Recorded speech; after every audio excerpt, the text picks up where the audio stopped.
Hello, ladies and gentlemen.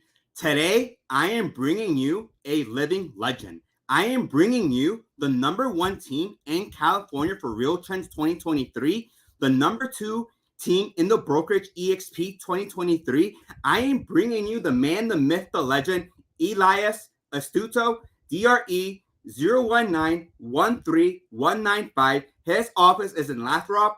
He is the director of Team Fast, Sales and Coaching. He has a robust background in sales, marketing management, and public speaking, successfully designing and implementing multi-million-dollar producing marketing campaigns. He excels as a master communicator, emotionally connecting, inspiring, and motivating people to take action.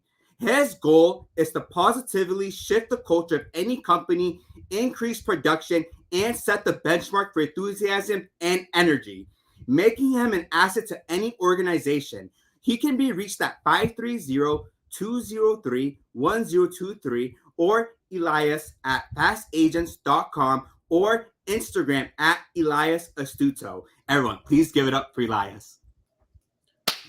Well, I appreciate that introduction. The phone number was wrong. It's 530-307-1023, but it's all right. And I appreciate the excitement and the enthusiasm at a very, very high level. So I appreciate you having me here, and it's an honor, and I'm beyond grateful for this opportunity to chat with you today. Thank you, brother. True blessing and honor to have you. Ladies and gentlemen, look him up on Real Trends. Their team is literally the number one as mega team on the transaction side. Elias, this team, it started in 2020, correct? If I'm not mistaken. Correct. Yeah. So how did you guys become number one in such under a decade? Like, what's the secret sauce, or what do you think was the trick to it? Well, I think when, to take you on just a little bit of a journey of the past. So we came to this company EXP in January of 2020. We came from a brokerage that was closed down in Oakland and San Francisco. It's called Climb Real Estate. And, it meant a lot to us, that brokerage, but they closed down. It was a political move from Realty. Realty bought the company and they ended up closing our doors. And so it left us in free agency, and we shopped every single brokerage out there in the Bay Area. And we landed at EXP for two reasons. A, it was inexpensive to come here from a brokerage level. And B, which has always been more important for us and still is to this day, it allowed us to build a brand and an identity that didn't have to conform what industry standards are. So we were able to throw conformity as far out the window as possible and build something that was ours. And so I believe that the reason why we've been able to be different, to stand out, and to be in the top in the industry and top in the country is that we've always done things our way. We've done it in a unique way, in a very diverse type of way. And we have never, ever looked over our shoulder and said, oh my God, can we do this? As long as we're being true to the humans that we are, then I believe that's when success truly, truly happens. And looking back, obviously we've implemented systems and culture and coaching, and we'll talk about all of that. But I believe that we made a choice to do it our way, to do it the fast way, and never have to conform to industry standards. Blessings of success, brother. I hope you manifest all your endeavors. Totally. With you and Kenny. And how many agents did it take for you to attain those numbers in 2023 exactly? So when at our height of all of our growth, we actually got to 374 agents, but now we're at 212 agents, and that's all by design. When you're growing, obviously you bring on a lot of agents to give people a chance, but some people aren't ready to play at a championship level, or are they ready to really step up and do what they need to do in order to be successful in our industry? And so when you raise your standards in a company, people are either going to rise to the standards, or they're going to say, I no longer want to play at this level. Then we found that out. And so we should have done that earlier on, like held people to higher standards, but we were learning, we were growing. So we're right at 210 agents, 212 agents. And now I believe that the people that want our attention, deserve our attention, they actually get our mind share versus trying to get people to engage in coaching, training, events, and chasing after people. No, we want people that actually want to run towards accountability and not from it. Nice. And so it's always playoff mode for you. It's not even no regular season. It's just always playoff mode for you. We're champions. Like, we don't get to this level selling more than $2.5 billion worth of real estate in the last few years without a championship mentality. And there's other teams out there that might be better suited for people. If you're going to be on our team, it raises the bar, and it also will expose inadequacies. What I mean by that, if you're not showing up, if you're not doing the events, if you're not coming to coaching, if you're not doing the activity, and other people around you are doing that, then it's going to be glaring, the inefficiencies or the inadequacies. So yeah, it's always championship mindset, no matter what. You're at your optimal maximum like performance level. I love it. You're all synergies or full cylinders, clicking on full cylinders. And what's your vision now? You're number one. Like where do you want to take this in 5 to 10 years? You just want to beat everybody by a landslide, or what's your vision? What's your and Kenny's vision exactly? Well, I look at it this way, and Kenny's vision might be a little bit different, but I think that we coincide on this. I think as we grow, we would like to have some ancillary services within our organization, meaning that we have a lending side, we have a title and escrow side, right? Like, we want to make sure that we're building off of this platform, and then can we create something that is duplicatable in other markets? Meaning, if somebody wanted to open a fast team in Houston or in Florida or in New York or in Dallas, they could take the model, everything that we've built, and be able to go and plug in wherever in the country. So it becomes not just fast real estate, almost like fast real estate or fast enterprises, right? That we could be across the country, we could be in other countries, on top of that. And so my idea is, how do we create like a fast enterprises, people really, really duplicate what we've been able to build here in the Bay and take that to other markets? That's where I'd love to see. Obviously, we want to get to number one. We want to consistently get to number one and stay there. And then, how can we introduce this model into other markets? That's where I would see long-term, if I'm thinking 3 to 5 years out, where I'd like to see this company go. No, you're building a one-stop shop, and you're making this literally a lifestyle brand for everybody. Totally. I hope you achieve it. If there's one piece of advice you wish you had received early in your career, what would it be and why? Yeah, that's a good question, my man. I think that early on in my career, like, I think you get a little fearful at times of like, oh, I don't want to make mistakes. Like fail as much as you possibly can. Like, take an idea and implement that idea. And that time between should be very, very short. Instead of, oh, I'm thinking about this idea and I have to put this, and I got to get this person, I got to do all this. No, it's like, I have an idea, I'm putting it on the calendar, and we're going to execute that. And even if it's not perfect, even if it doesn't land, it's all right, because we're going to learn something from it. So reduce the amount of time that it takes you from idea to implementation. That is something that has truly separated us. And I wish I would have known that earlier, or at least somebody should have told me that. I wish somebody would have told me that earlier on in my career. No, you're totally right. An idea is only an idea until you execute on it. Totally. That's literally what you're doing. You're just straight up execute on anything you set your mind to. But just switching gears, but going off topic, like, have you ever been driving or like on your phone or watching TV? Like, maybe if I wasn't in real estate, I'll be doing something else. Like, what would be your other dream career if it wasn't real estate? Yeah, it's like, I feel like my skills are all in sales, marketing, public speaking. But if I wasn't in my role right now, I would be just a public speaker. I'd be going and doing events, and like, that would be exactly what I do. So public speaking would be the only other thing that I could see myself doing. Nice. Now you're literally a walking billboard. Like, that's funny. Like, just a walking billboard. What's the most misunderstood thing about you, your industry, or your work? Yeah, I think the most misunderstood thing about me is that, I'm intense, very, very intense. But sometimes when people see the intensity, like, God, that guy is so intense. But I'm intense because I truly, truly believe in people's higher ability, right? Like, they have something in them that maybe it needs to be pulled out, or it needs to be pushed, or they need to be pushed. And so I'm intense, and I'm intense on purpose. And people, if they don't understand the root of the intensity, they think like, oh, that guy's just intense. No, I'm intense because I want the very, very best for people that I work with, I coach with, and that are in my environment. I want the very best for them. So I'm going to be intense, and I'm going to push people towards accountability, towards action, because I truly love them. But if they don't understand at first that I love them and I want to see them grow and I'm passionate about their growth, then they just think that I'm being, too intense for their liking. Nah, you have a desire to unlock people's full potential. So you like, yeah, you see, and then you just try to like chisel and make that sculpture for somebody. I have a responsibility, right? As a coach and as a leader, I have a responsibility. And my responsibility is to find the optimal in you when at times that optimal is very hard for you to see. It's my responsibility on the sidelines to be able to pull that out.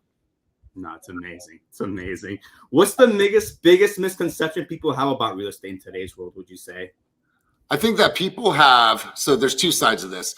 An agent thinks that they're going to get into this game and that they're going to make money, right? And that's a byproduct of service, of structure, and of discipline, right? You don't come into this game and run a multi-million-dollar business. And think about this. We're in the Bay Area, and other markets may be different, obviously, with price point.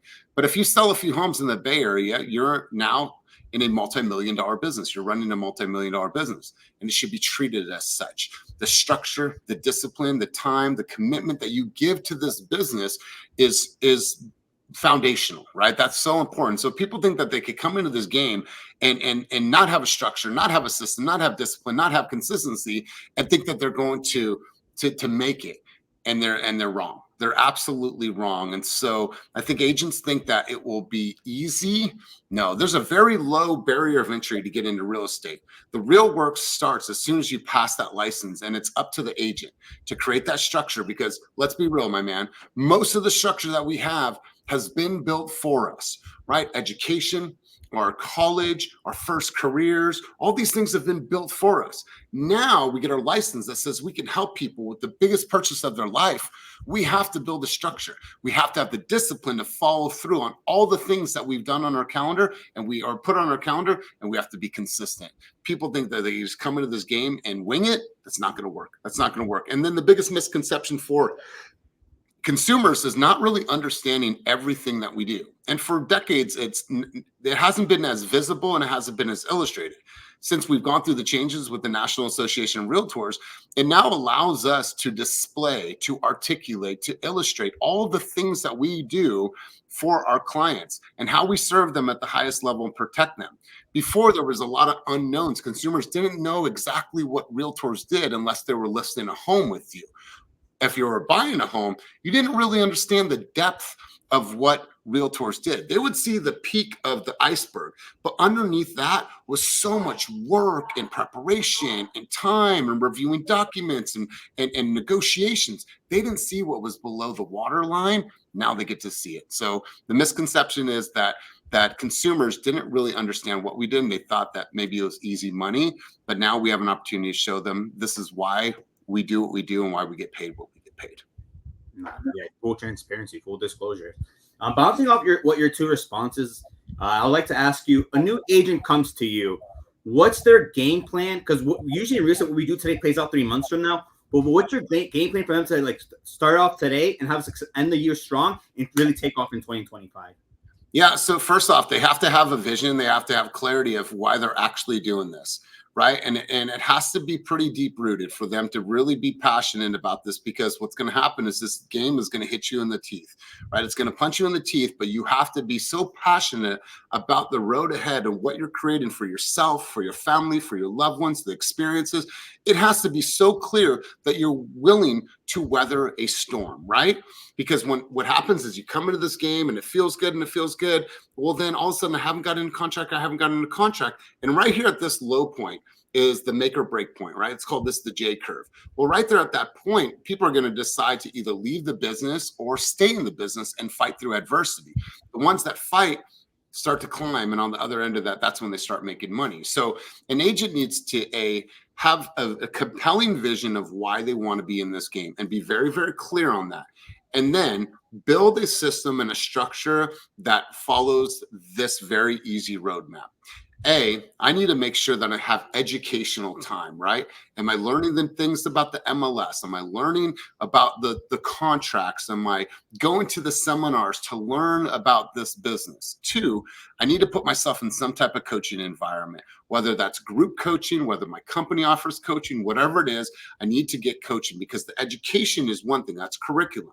The coaching is the application of the curriculum. Number 3 would be, I need to make sure that in my calendar, there is a set amount of time for me to do lead generation, right? How am I doing lead generation? I'm knocking on doors. I'm posting content. I am doing open houses. I'm talking to my sphere. I'm doing things within my community. That's something I need to make sure that I'm doing no matter what. Agents get busy doing a lot of busy work that's not serving them. Lead generation has to be in there. Fourth part of this is admin time. As I'm growing, as I'm developing, I'm getting all these new apps and tools. I'm getting integrated in calendars and new tech and all these things. I got to make sure that I have time to go in and prioritize that, understand how to use my CRM, understand when I meet a client, what happens next. They go here, then they go here. There's technology that complements that relationship. And then lastly, I would say making sure that you are spending time with yourself, meaning that you have to give back to yourself from a fitness standpoint. You have to eat well. You have to do things that are going to serve this first. Because if you're not serving your body and you're not serving your mind, you're going to burn out. And that's the last thing I want for realtors. And then also in that admin time and in that during that week, practice your presentation. Because let's be real, Vincent. At the core of everything that we do, being a great communicator and great presenter, that's number one priority. Number one priority.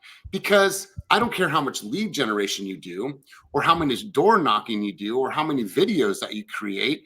If your presentation skills are not at the highest that they could possibly be, when you make those calls, when you do the consultation, when you go on the listing appointment, you're not going to get the results that you want because you haven't practiced that presentation. So practice the dialogue every single week. And then when you get good and you get tons of appointments, then practice some more.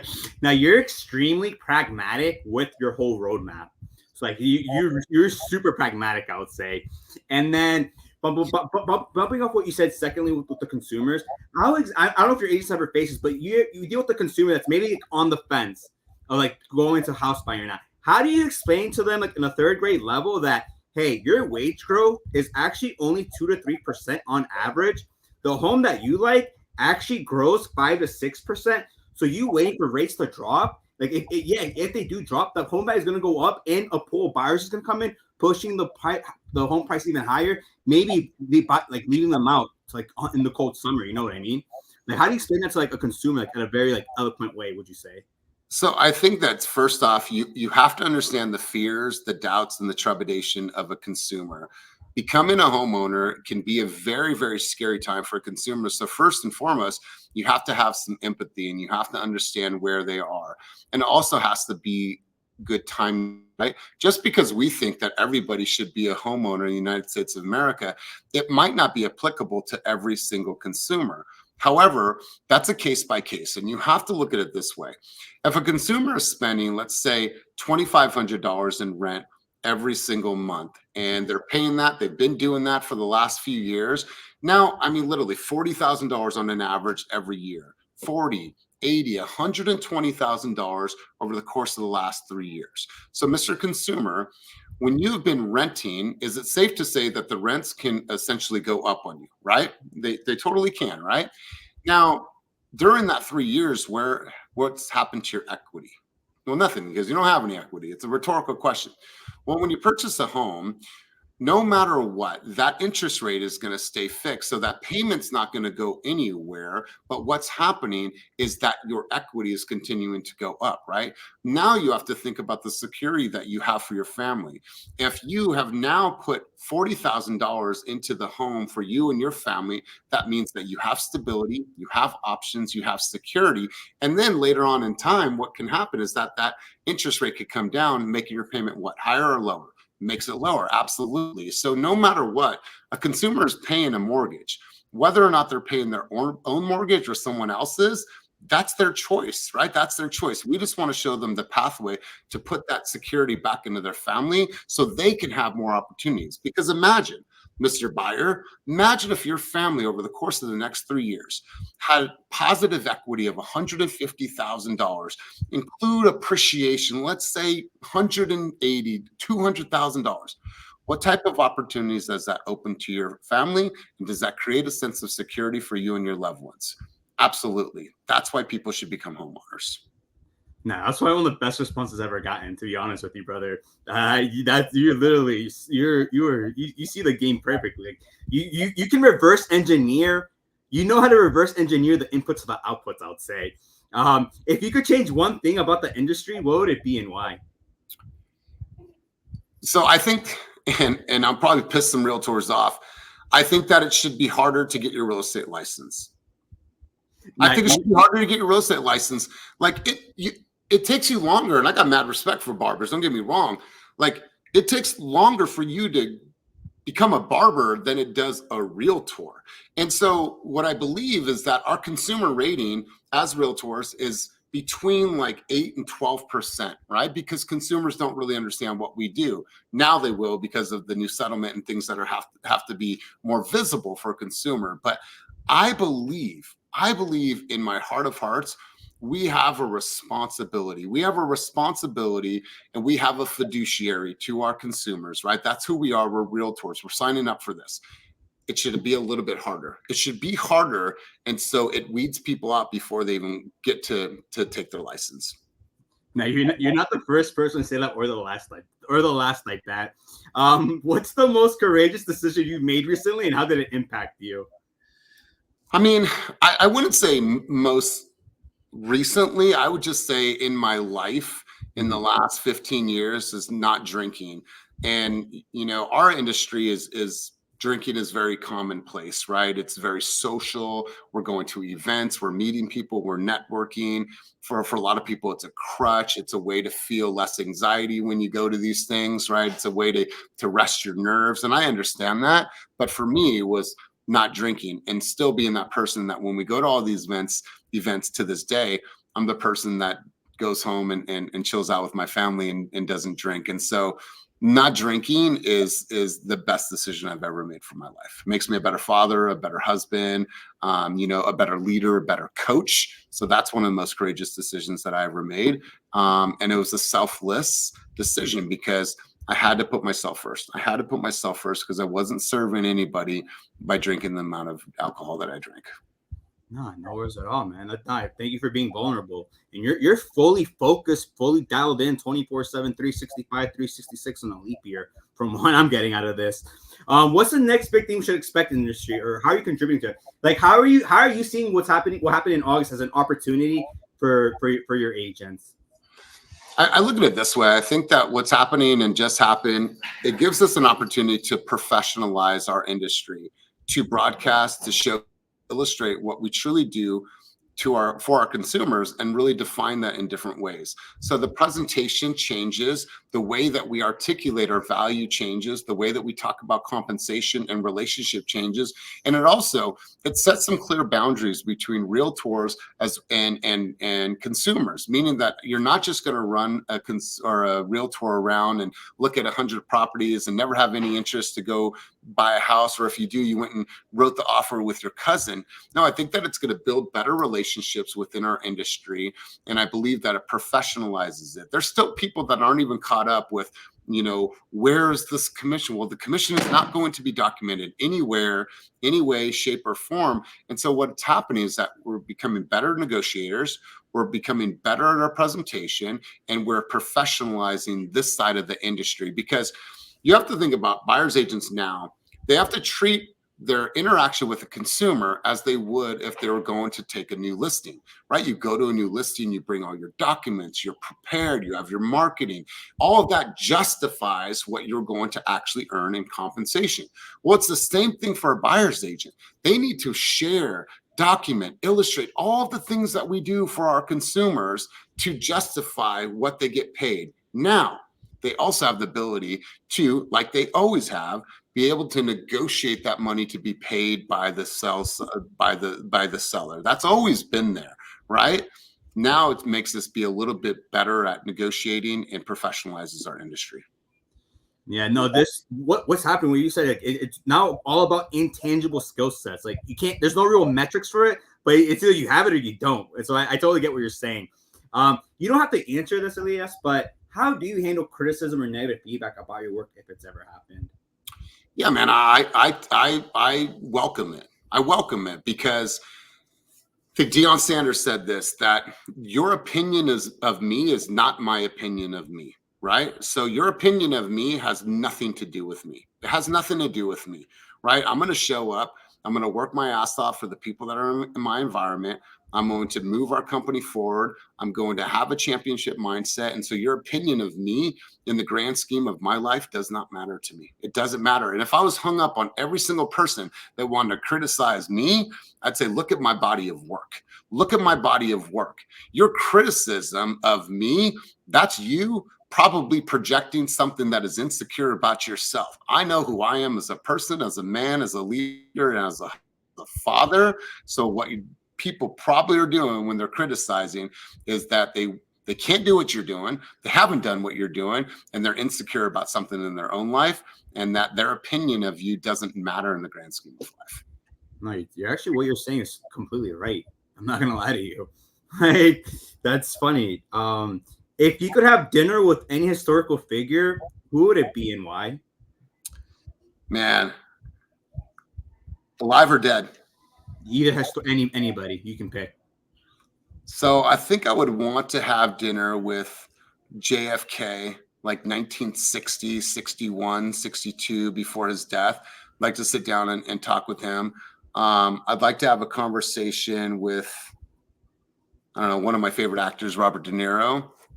And then I think I would like to hang out or play music with either Jerry Garcia, lead singer and guitar player for the Grateful Dead, or hang out with Bob Marley and just talk to him about life and music. And yeah, those are some conversations I'd like to have. Dude, all money picks. They're all money picks, I'll say. What's the story behind your most memorable success or failure? I think, when I look at the company and what we've been able to build, and it's less than 5 years. In January, it'll be 5 years.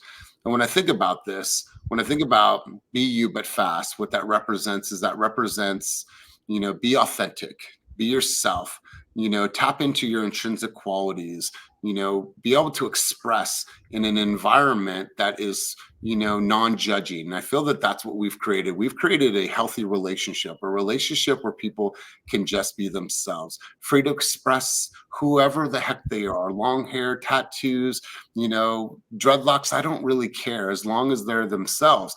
And I think when I look back at my success and defining moments, and I've had many in my career, I'm 44 years old, my role in this company and being able to build something that has created a movement in real estate, truly a movement, that's one of my biggest claim to fame, right? And being able to take a vision that was, built by my business partner. It's kind of like he's the Walt Disney, right? He has all these visions, but he needed an Imagineer to help bring that vision to life. And I felt I've done that, as well as my other partners, Molly and Karina. But I feel like I've been the face of the company, the voice of the company, and I really take a lot of pride in everything that we've been able to accomplish in 4.5 years.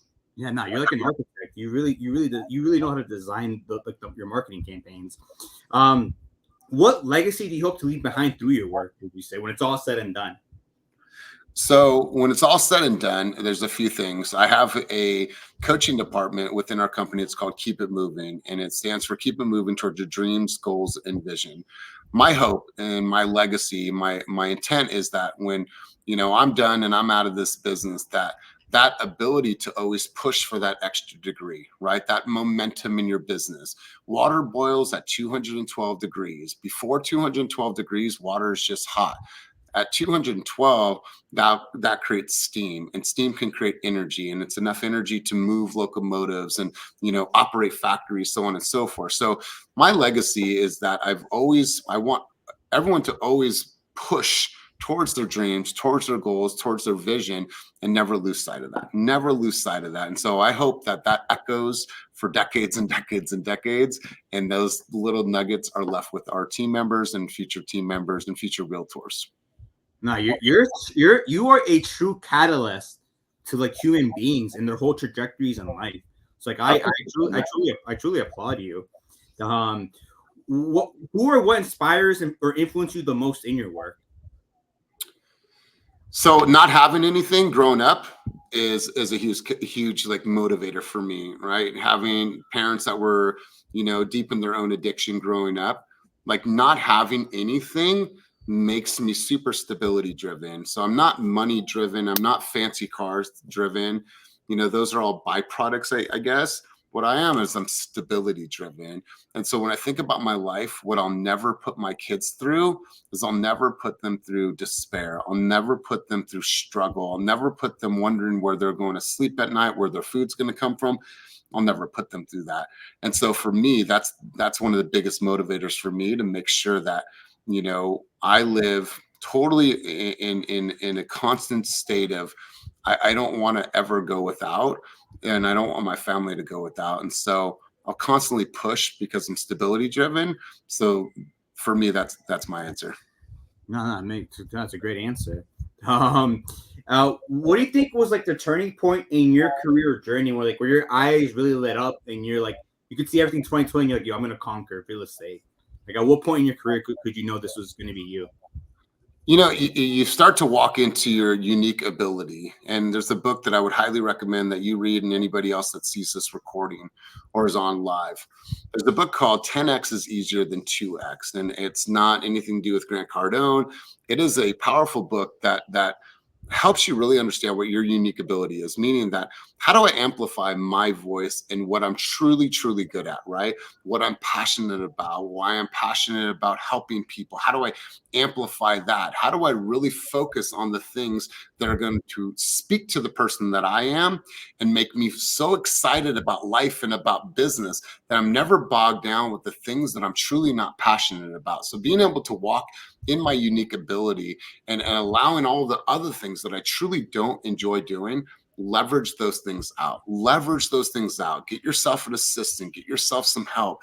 Don't do all the things that you can't stand doing. Focus on the things that are unique to you, because that is our fingerprint, and that is our unique differentiator in our marketplace, is the ability to just do what is real to us and capitalize on our unique ability. And I think that so many times people are trying to find it and they're looking. What that book will do is to help you to look inward and say, okay, what is my unique ability? And once I'm there, there's nobody else in the marketplace that's like me. There's nobody, because I'm real, I'm who I am, and I'm comfortable in my own skin. The moment that you shed any conformity and looking over your shoulder is the moment that people connect with you as a human. And that's my unique ability. And I will always be there. I will always operate in my unique ability because it serves me. And when I'm serving me, I'm going to serve them at the highest level. You're very down to earth, very genuine and authentic. And like, you subconsciously have these high standards where you're just automatically giving everybody like a 5-star user experience. Yeah. What's the biggest lesson you've learned in your career so far? I mean, there's been many. One of the biggest lessons that if you're leading a team that you'll probably resonate with this, it's never about us, right? It's always about them. So the moment that we can remove ourselves from our egoistic mind and say, you know what, I'm just going to put my head down and I'm going to make this about them.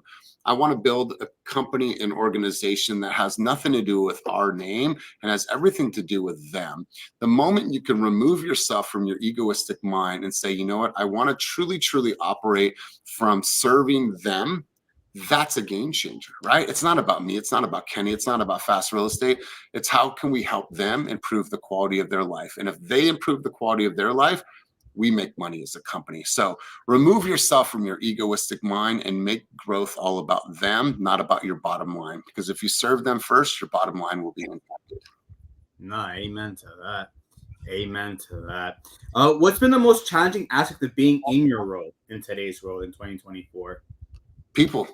I mean, there's people, emotions, different vantage points of how they see the world, what is meaningful to them, what's going to move their needle. So it's really like a scientist, right? When you deal with this many people in my career, I've worked with thousands and thousands of people. What you have to do is you have to really understand behavioral traits. You have to understand cognitive behavior. You have to understand what drives that human being. And so the most challenging part of what I do is being able to talk with somebody explore where they're at in their head mentally, any challenges, I mean, any limiting beliefs, and say, okay, now we have clarity, right? My job is human development. And if I can develop the human, then I can impact the agent. So sometimes it's just a little bit more difficult to really find, how I'm going to serve that human being. But once you're there, now you can really focus on all the other things. Because don't think that you're going to be a great realtor or great in this business if you haven't done the human work. So the human part of it is the hardest, because people are so vast, they're so different, they're so creative, they're so, wrapped into their own thoughts and belief systems. That will always be the biggest challenge for me. Nice. Totally. Everyone is different. You're always dealing with different case by case scenarios, always trying to cater to the right thing. Totally. So I totally get it. And then, what's your take on the future of the industry? You think? Do you think people can buy with blockchain in 5 or 10 years, or do you think we're gonna be writing the same contracts as we are today? I don't know, man. When you think about the blockchain and crypto and how that market has been affected over the last couple of years, what's always been tried and true is traditional financing. So I don't see that changing anything in the next couple of years. Maybe blockchain becomes a viable option for consumers, but I think that traditional financing will still be the number one way people purchase real estate in the United States. Now, what will happen is that there'll be more emerging cloud-based brokerages. We're with the cloud-based brokerage now. We're the number one in the world, EXP.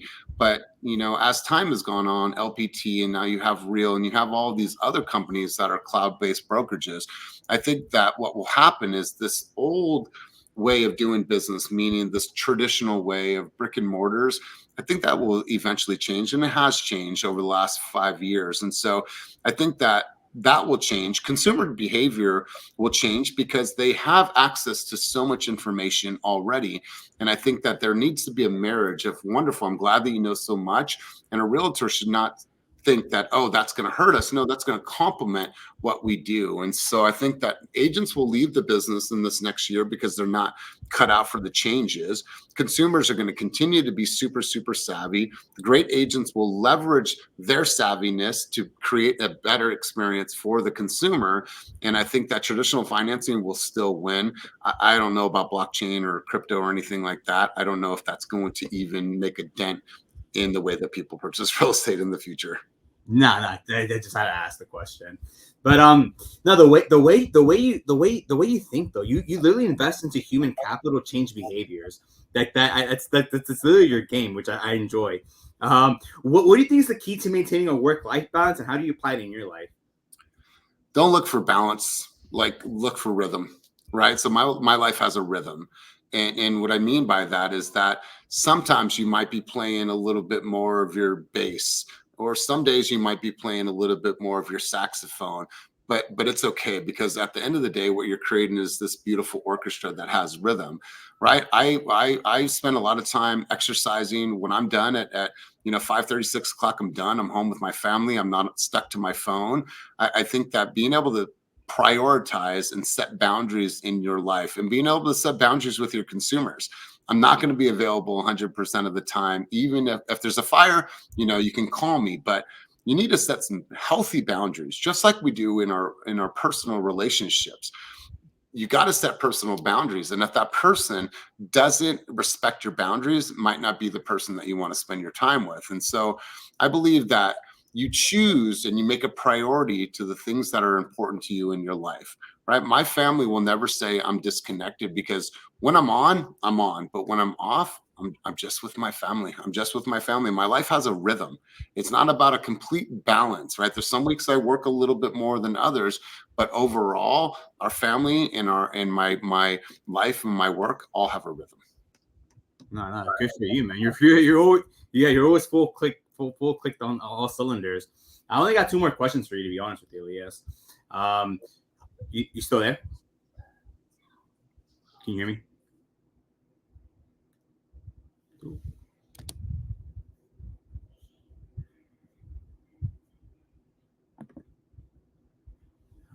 man.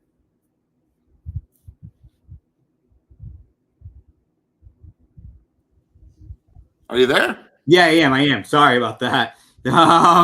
For some reason, I couldn't. No worries, we're here. Perfect, beautiful. Yeah, I only got 2 more questions for you, brother. So you know me, I'm gonna rewatch all these when I'm 80 years old. So what piece of advice do you want to leave with me when I'm rewatching this when I'm an old man? It's all about the moments and the memories, right? The money doesn't matter. The success doesn't matter. When you ask an old man when he's at the end of his road, what would he have done different? Most of the time, he's going to say, I wish I would have spent more time. I just wish I would have taken the walk with my wife. I would have gone to that vacation with my family. I would have thrown the ball in the backyard with my son. I just create memories because at the end of the day, all the success and all the things that we're going to do, they don't really matter in the grand scheme of how many memories did I make with my family, right? It's like, think about if I could be successful, maybe that will allow me to have 3 more vacations, 1 more vacation, right? Like every single year with my family, not work for 10, 15 years, head down, and you lose your family because you weren't there. You don't spend time with your family. You're disconnected from your children. At the end of the day, those memories are the only thing that we're going to have when we're on our deathbed. So create more memories that you can share with them and that you can experience. Like that's what matters the most, man. The success is important, but when I'm not able to do what I'm doing now, all I'm going to be left with is the memories that I did or did not make. No, I take that to heart, to be honest with you. I don't know if I ever told you this, but like I one time had like this old man like in a Bloomberg room telling like a billion's not much when you're talking trillions. And it took me like 6 to 7 years later to realize 1% of a trillion is 10 billion. So if you're talking anything under 10 billion, you actually happiness and moments and memories are the most important thing in life, not even money. So yeah, what you're saying is completely true. And I just want to end with this. And do you have any other books, podcasts that have played a significant role or articles impact in your life or work? Yeah, so quite a few. So I would recommend that you read anything from Tim Grover. The book Winning is a really, really powerful book, and it really teaches you the mindset of a winner. Atomic Habits, I think Atomic Habits is like the holy grail for people that are really trying to build a calendar and like really get in tune with their habits that are going to move them forward. There's a book that I'm reading right now that I think it's really, really one of my favorite books I've read. It's called The Power of Moments, written by Chip Heath. This is helping people, or will help people, really define the moments throughout their process, whatever industry you're in. It allows you to really look at your processes and say, how can I make these moments even more special and define these in completely different ways? So that book is powerful. And then a book that I read when I was 18 years old, it is called Psycho-Cybernetics. Now, that book was originally written by Maxwell Maltz, and it was revised years and years later. And so they have a new version of that. That book in itself is a really powerful book. And then highly recommend that people just have this on deck. It's exactly what to say. And this one's for real estate agents. So if you're thinking about dialogue, what to say if somebody says that they don't want to do something, how can you have like really powerful dialogue? And then one more book, it would be Never Split the Difference. Learn how to be an expert negotiator.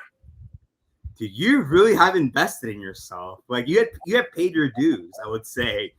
I'm still paying them. I'll still pay them, every day. Nah. Kudos to you. You're never stopping learning. Even though you're like one of the most successful to ever do it, like you still want more. I love it. Well, how can I pour into people and keep my content fresh or ideas fresh if I'm not spending the time reading, learning, and developing new skills? How can I best serve them? Right. And so like I'd be doing myself a disservice and doing them a disservice. No, wow, you really take that responsibility and own up to it. Totally. And yeah, brother, do you have any final thoughts you want to leave with the people? Any comments or even questions for me? No, my man. So let me ask you, how did you start doing this? Oh yeah, I'm not gonna lie to you. July 4th, July 5th, they hit me. I was trying to become friends with like any realtor I could come across. And then like it hit me. Like, have you ever heard of like the 20-80 rule, where like it's actually 20% of like no matter any industry, it's always like 20% that does 80% of the output for some reason. So then it hit me. I was like, holy smokes, I really should just be talking to the 20% instead of just trying to become friends with everybody. So that's basically why I came up with this. Very cool. Do you have your license? Just a mortgage broker license. Okay, very cool. Where do you live? I tell people Springfield like the Simpsons, but 30 minutes away from DC. Okay, very cool. Very cool. Well, yeah, man, I really appreciate this opportunity. Where can people find this recording? And yeah, let's go there. Yeah, of course, ladies and gentlemen, it's going to be on Apple Podcasts, Spotify, and YouTube. Can you stay on the call for 2 more minutes while I end this? And you just heard from, ladies and gentlemen, you just literally heard from the #1 mega team in California. So replay this a second or third time and pick up those books that you mentioned earlier, because I'm sure they can change your whole trajectory and get in contact with them for coaching too, because I know he can unlock your full potential. Elias, stay on for 1 minute. All right. Thanks, you guys.